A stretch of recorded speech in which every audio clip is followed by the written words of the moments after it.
신앙 고백하심으로 주일 아침 새벽 예배 드립니다. 전능하사 천지를 만드신 하나님 아버지를 내가 믿사오며 그 외아들 우리 주 예수 그리스도를 믿사오니 이는 성령으로 잉태하사 동정녀 마리아에게 나시고 본디오 빌라도에게 고난을 받으사 십자가에 못 박혀 죽으시고 장사한 지 사흘 만에 죽은 자 가운데서 다시 살아나시며 하늘에 오르사 전능하신 하나님 우편에 앉아 계시다가 저리로서 산 자와 죽은 자를 심판하러 오시리라.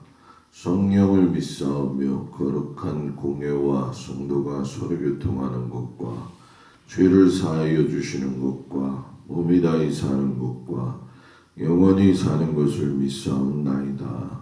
아멘. 287장 찬양합니다.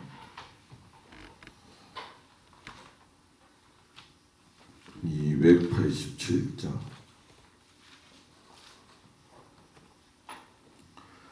예수 앞에 나오면 죄사 받으며 주의 품에 안기어 편히 쉬리라. 우리 주만 믿으며 모두 구원 얻으며 영생 복락 면류가 확실히 받겠네. 예수 앞에 나와서 은총을 받으며 마음의 기쁨 넘치어 감사하리라. 우리 주만 믿으며 모두 구원 얻으며 영생 복락 면류가 확실히 받겠네. 예수 앞에 설 때에 흰 옷을 입으며 밝고 빛난 내 집에 길이 살리라. 우리 주만 믿으며 모두 구원 얻으며 영생 복락 면류가 확실히 받겠네. 아멘. 오늘 말씀은 열왕기상 20장에서 22장까지 말씀입니다. 오늘 말씀은 22장 29절에서 40절까지 말씀 보도록 합니다. 열왕기상 22장 29절에서 40절까지 말씀 속에서 대표적인 이야기를 좀 보는 겁니다. 22장 29절에서 40절까지 말씀을 다 같이 봉독합니다. 이스라엘의 왕과 유다의 여호사밧 왕이 길르앗 라못으로 올라가니라. 이스라엘의 왕이 여호사밧에게 이르되 나는 변장하고 전쟁터로 들어가려 하노니 당신은 왕복을 입으소서 하고 이스라엘의 왕이 변장하고 전쟁터로 들어가니라. 아람 왕이 그의 병거의 지휘관 32명에게 명령하여 이르기를 너희는 작은 자나 큰 자와 더불어 싸우지 말고 오직 이스라엘 왕과 싸우라 한지라. 병거의 지휘관들이 여호사밧을 보고 그들이 이르되 이가 틀림없이 이스라엘의 왕이라 하고 돌이켜 그와 싸우려 한즉 여호사밧이 소리를 지르는지라. 병거의 지휘관들이 그가 이스라엘의 왕이 아님을 보고 쫓기를 그치고 돌이켰더라. 한 사람이 무심코 활을 당겨 이스라엘 왕의 갑옷 솔기를 맞춘지라. 왕이 그 병거 모는 자에게 이르되 내가 부상하였으니 내 손을 돌려 내가 전쟁터에서 나가게 하라 하였으나 이날의 전쟁이 맹렬하였으므로 왕이 병거 가운데에 붙들려 서서 아람 사람을 맞다가 저녁에 이르러 죽었는데 상처의 피가 흘러 병거 바닥에 고였더라. 해가 진녘에 진중에서 외치는 소리가 있어 이르되 각기 성읍으로 또는 각기 본향으로 가라 하더라. 왕이 이미 죽음에 그의 시체를 메어 사마리아에 이르러 왕을 사마리아에 장사하니라. 그 병거를 사마리아 못에서 씻음에 개들이 그의 피를 핥았으나 여호와께서 하신 말씀과 같이 되었더라. 거기는 창기들이 목욕하는 곳이었더라. 아합의 남은 행적과 그가 행한 모든 일과 그가 건축한 상하궁과 그가 건축한 모든 성읍은 이스라엘 왕 역대 지략에 기록되지 아니하였느냐. 아합이 그의 조상들과 함께 잠에 그의 아들 아하시야가 대신하여 왕이 되니라. 아멘. 거룩한 주일 주님 앞에 온 성도들을 축복합니다. 아합을 위주로 해서 남유다의 여호사밧까지의 이야기가 마무리되면서 열왕기 상이 마무리되는 시점이 오늘 말씀이 되겠습니다. 그 북이스라엘 아합 왕이 아합하고 전쟁을 몇 차례 하게 되어지죠. 그 아람의 왕이었던 베나닷이 그 아람 인근의 도시국가들의 왕들이죠. 그래서 32명을 선동해 가지고 북이스라엘로 원정을 가게 되어져요. 그래서 이때의 아합이 아람과 싸우기 위해서 시돈과 남유다하고 동맹을 맺고 자신의 그 주도권을 잡고 확장시키려고 하는 아주 중요한 기교에 놓여 있는 그런 상황이었죠. 그래서 원래는 베나닷의 아버지였던 베나닷 1세는 북이스라엘과 함께 더불어 동맹관계 유지였어요. 그런데 남유다 왕의 아사 왕이 그 사이에 끼어들면서 아람하고 이스라엘이 가지고 있던 동맹을 깨트리게 되죠. 그래서 이때의 아람이 북이스라엘을 이제 침략하는 일이 벌어지게 되어진 거죠. 그때 당시에 보게 되면 베나닷 1세가 뭐라고 이야기하냐면 북이스라엘 향해서 너희가 가지고 있는 은과 금도 내 것이요 너희의 아내들과 내 자녀의 아름다운 자도 내 것이라 라고 이야기를 해요. 그러니까 북이스라엘의 왕권뿐만이 아니라 경제력까지 해서 모두 다 취하겠다라고 하는 것이 이 베나닷 아람 왕의 뜻이었죠. 그래서 주위에 30명, 32명 국가를 선동해 가지고서는 이제 공식적으로 북이스라엘을 갖다가 침략하는 일이 이제 시작이 되어진 거죠. 그래서 베나닷이 북이스라엘에다가 사람을 보내가지고 너희들이 항복하면 살려주겠다라고도 했는데 이때에 이제 북이스라엘의 왕이었던 아합 왕이 뭐라고 이야기하냐면 갑옷 있는 자가 갑옷 벗는 자 같이 자랑하지 못할 것이라 하니라 하면서 너희들과 싸우지 않고 도망가지는 않겠다 이렇게 표명을 하니까 그때부터 전쟁이 시작이 되어진 거죠. 근데 이 전쟁 자체가 뭐 인구적으로도 그렇고 병력수로 봤을 때는 원래 이게 되지 않을 그런 상황이에요. 왜냐하면 북이스라엘은 겨우 7천 명 정도였고, 그리고 아람은 10만 명 정도 되어지는 그런 군대가 되어졌기 때문에 이거는 뭐 전쟁을 하면 당연히 질 수밖에 없는 상황인데, 선지자가 하나가 나와서 예언을 하죠. 당신이 이깁니다. 북이스라엘이 이깁니다. 그래가지고서는 전쟁이 시작이 되어지면서 이겼어요.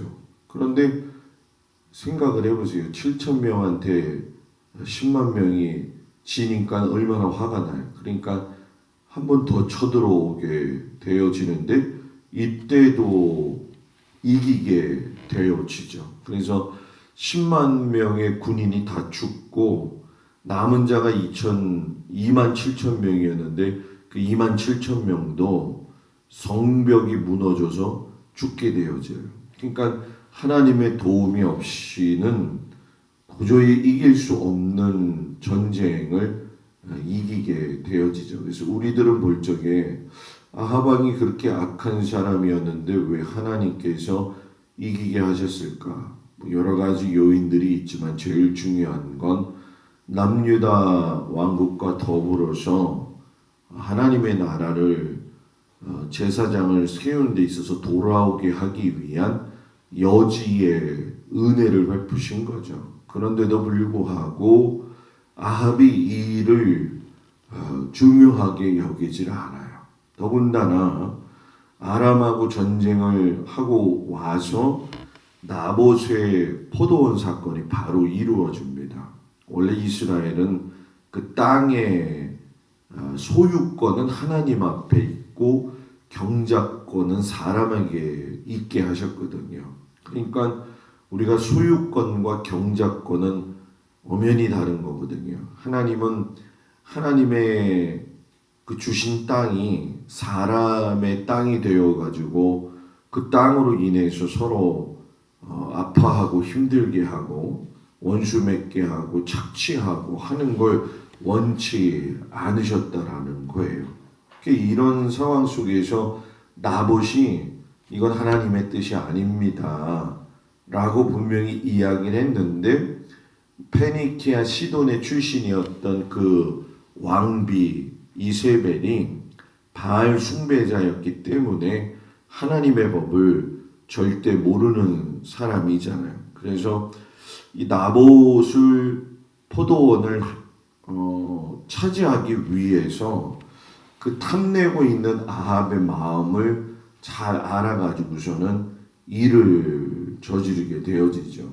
그래서 계략을 꾸미게 되어지는데 나봇에게는 반역의 누명을 씌우면서 성읍과 귀족들의 장로들을 매수하지요. 그리고 부당한 일이다라고 하는 것을 더 뒤집어 씌우기 위해서 불량자 2명을 매수해서 거짓 증인을 해요. 그때 거짓 증인을 열왕기상 21장 3절에서 13절에서 뭐라고 이야기하냐면 나봇이 하나님과 왕을 저주하였다.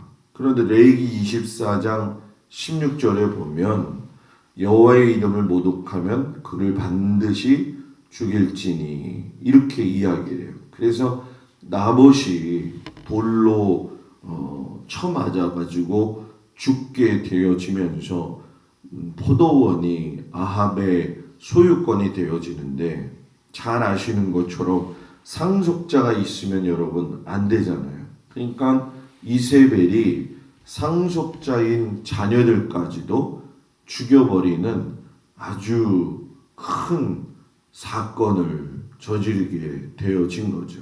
그래서 이 사건 이후에 여러분이 잘 아시는 것처럼 다윗이 우리아를 남모르게 죽였던 것처럼 그때 나단을 보내셔서 혼을 내셨잖아요. 그리고 깨닫게 하셨잖아요. 그런데 이번에도 재판을 거짓으로 한 나봇에게 아합왕을 깨닫게 하시기 위해서 선지자를 보내게 되어지죠. 근데 이 선지자를 엘리야를 보내겠는데도 불구하고 하나님의 그 지적, 하나님의 심판에 대해서 잘 그렇게 받아들이지 않아요. 너가 나봇을 그렇게 해서 죽였으니까 너도 죽게 될 것이고 걔들이 너의 피를 그 나봇의 피를 핥은 곳에서 너의 몸의 피도 핥으리라 이렇게 얘기를 한 거죠.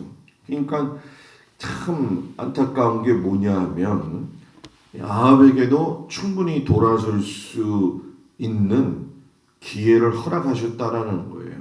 하나님이 매번 뭐 우리들에게도 그러시지만은 돌아설 수 있는 은혜를 허락하시는데 이 엘리야를 통해서 얼마든지 아합이 돌아올 수 있었고 더군다나 이세벨에 대해서도 심판 선언을 하셔요. 왕상 이제 21장 23절에 보면 이세벨에게 대하여도 이렇게 하시면서 개들이 이스라엘 성읍 곁에서 이세벨을 먹을지라.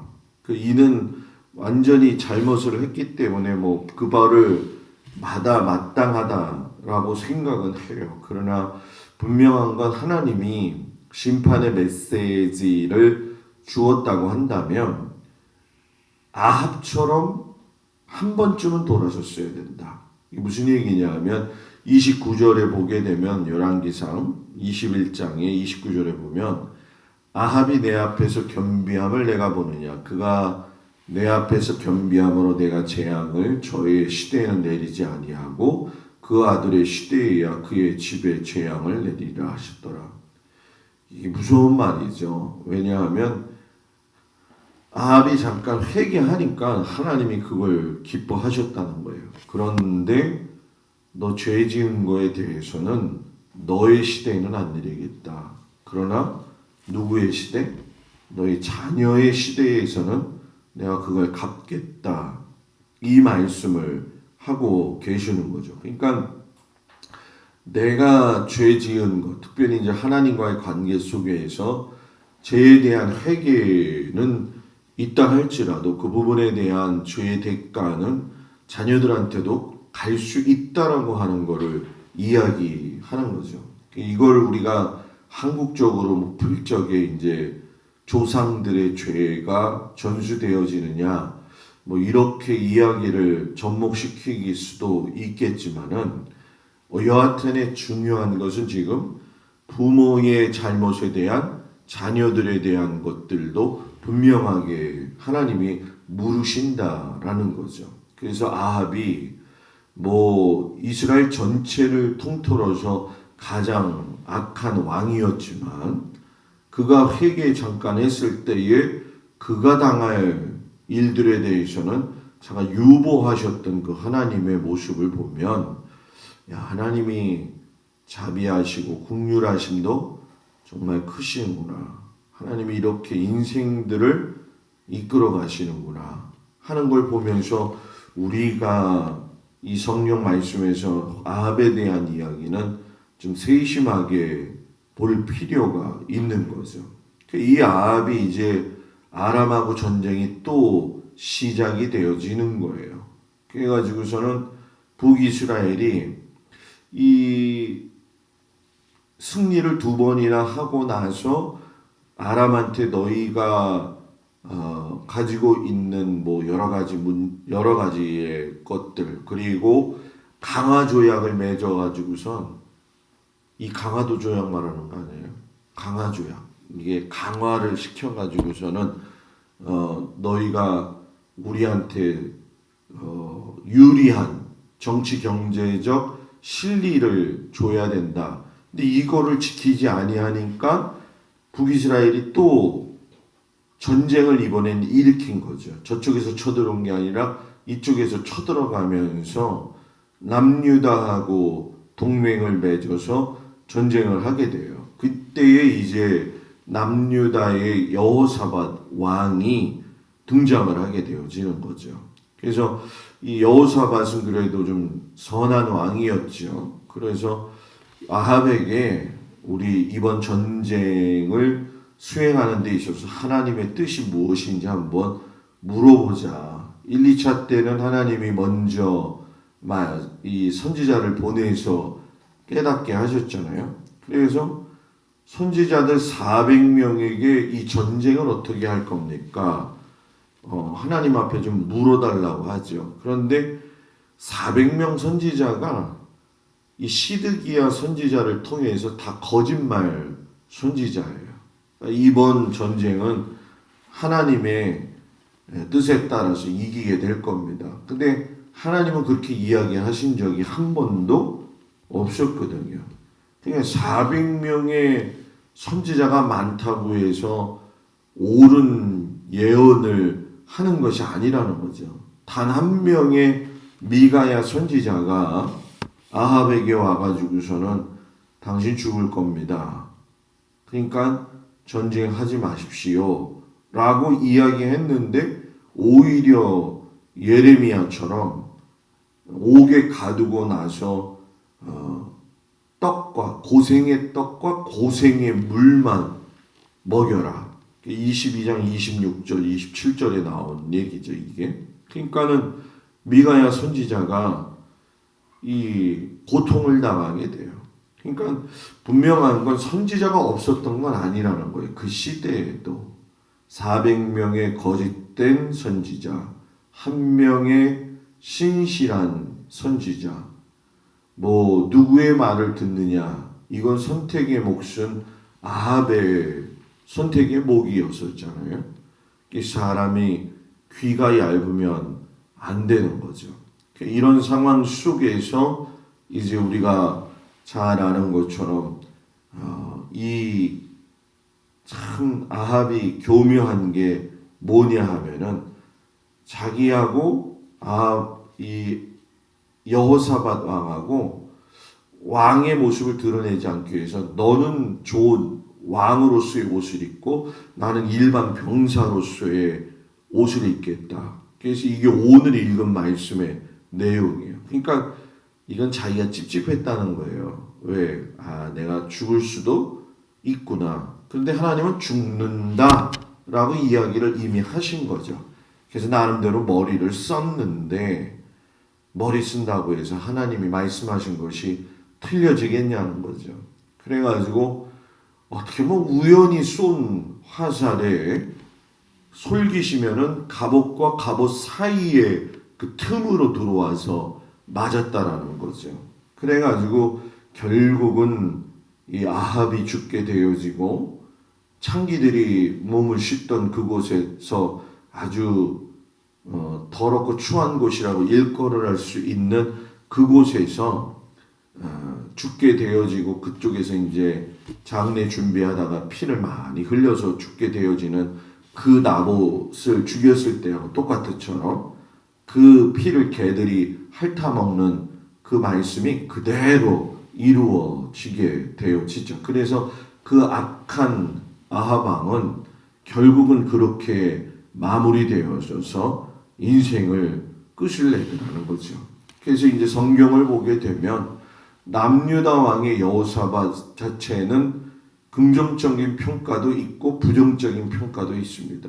그래서 긍정적인 평가는 아버지 하나님의 그 의견을 항상 구했고 또 이 북이스라엘의 행위를 늘 따라가지 아니했고 그리고 재판관을 잘 두어가지고서는 백성들로 하여금 억울함이 없게 하는 그런 일들은 잘했어요. 그런데 그도 부족한 면이 있었는데 그것은 뭐냐 하면 아버지 아사가 세워놓았던 산당을 제대로 정리하지 않았다는 거. 그리고 하나님의 뜻을 묻지 않고 북이스라엘의 아합과 동맹을 맺게 되어지는 거. 그리고 치명적인 거는 잘하다가 아합의 아들 아시야 왕하고 동맹을 맺으면서 아합의 딸을 며느리로 맞이해가지고 바알 숭배가 들어오는 또 원인을 제공하기도 했다는 거죠. 그래서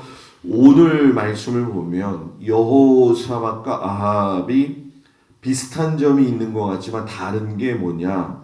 그들이 하나님의 말씀에 율법을 대하는 태도는 달랐다라고 하는 거죠. 아합은 처음부터 마지막까지 잠깐 돌이켰지만 그 자녀들에게, 그리고 여호사밧은 나름대로 하나님을 다 선대하고 지켰지만 부족한 부분이 있지만 다윗의 길에서 벗어나지 않으려고 했던 걸 하나님이 기억하셨다는 거죠.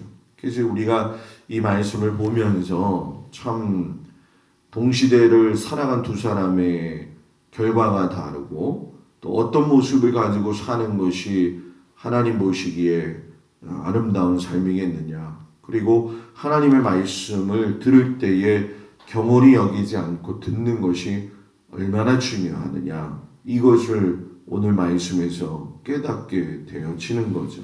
우리 모든 성도들도 여호와 하나님의 말씀을 늘 마음에 묵상하면서 마음판에 새기면서 하나님이 말씀하신 것을 익히 알아들어갈 수 있는 우리 귀한 성도들이 되어지기를 주의 이름으로 축복을 드립니다. 기도하겠습니다. 아합이 하나님 앞에 죄를 지었고 또 그 죄 가운데에서 자기가 잠시 하나님 앞에 마음을 돌리기도 하였지만 워낙 악하게 산 왕이었기 때문에 하나님의 말씀을 절대적으로 신뢰하지 않고 또 나름대로의 요령을 피우면서 죽음을 피해 보려고 노력을 했지만은 하나님의 말씀은 그대로 이루어진 것을 우리가 보게 되어집니다. 하나님의 말씀을 우리가 경홀히 여기지 아니하고 그 말씀에 따라서 살 수 있는 은혜 주시기를 간절히 원합니다. 처음과 나중이 같아야 되고 좋아야 되는 것처럼 우리의 신앙이 하나님 앞에서 항상 균등하게 하나님을 잘 섬기며 갈 수 있는 귀한 믿음의 백성들이 되게 하여 주옵소서. 오늘 거룩한 주일에 하나님의 귀한 사랑과 하나님의 말씀을 통해서 위로와 은혜가 넘치게 하시옵시고 모든 성도들에게 하나님께서 함께 하시는 귀한 날 되게 하시고 귀한 자녀들 주의 은혜 가운데 은총 가운데 붙들어 주옵소서. 예수님의 이름으로 기도드렸습니다. 아멘. 하늘에 계신 우리 아버지여, 이름이 거룩히 여김을 받으시오며 나라의 마옵시며 뜻이 하늘에서 이루어진 것 같이 땅에서도 이루어지이다. 오늘날 우리에게 일용할 양식을 주옵시고 우리가 우리에게 죄진 자를 사하여 준 것 같이 우리의 죄를 사하여 주옵시고 우리를 시험에 들지 말게 하옵시며 다만 악에서 구하옵소서. 나라와 권세와 영광이 아버지께 영원히 있사옵나이다.